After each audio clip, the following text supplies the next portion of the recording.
আমি মনে করি মমতা ব্যানার্জি হিন্দু নন, হিন্দু রীতিনীতি শাস্ত্র বিরোধী। আমি তো মমতা ব্যানার্জিকে হিন্দু বলে মনে করি। গীতা শুধুমাত্র হিন্দুদের ধর্মগ্রন্থ নয়, গীতা একটি বিজ্ঞান। গীতা যত পড়বেন, গীতা থেকে যত গ্রহণ করবেন, ততই পরিপূর্ণ মানুষ হতে পারে। গীতা একটি বিজ্ঞান, আন্তর্জাতিক বিজ্ঞান। আমি 23-এও অংশগ্রহণ করেছিলাম, আজকেও অংশগ্রহণ করলাম। তাছাড়া আমি সাত্বিক পরিবার থেকে আসি। আমার শালগ্রাম, শিলা, তুলসী, গীতা, রামায়ণ, মহাভারত, বেদ, উপনিষদ এগুলো পড়তে হয়, জানতে হয়। কিছুটা আমরা ত্রুটিযুক্ত মানুষ, কিছুটা শেখার চেষ্টা করি।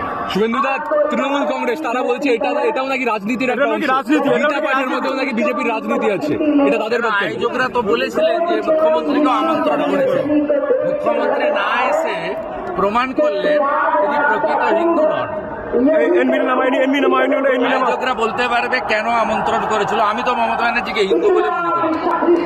আমি তো উনার সঙ্গে কাজ করেছি এবং উনাকে পরিত্যাগ করেছি।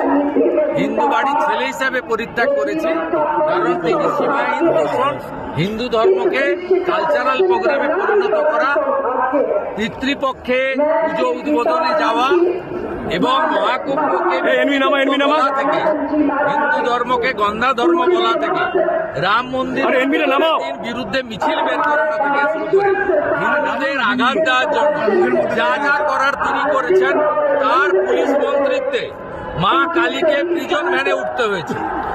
আয়োজকরা ডেকেছিলেন, কেন ডেকেছিলেন আয়োজকরা বলতে পারবেন। আমি মনে করি মমতা ব্যানার্জি হিন্দু নন, হিন্দু রীতিনীতি শাস্ত্র বিরোধী।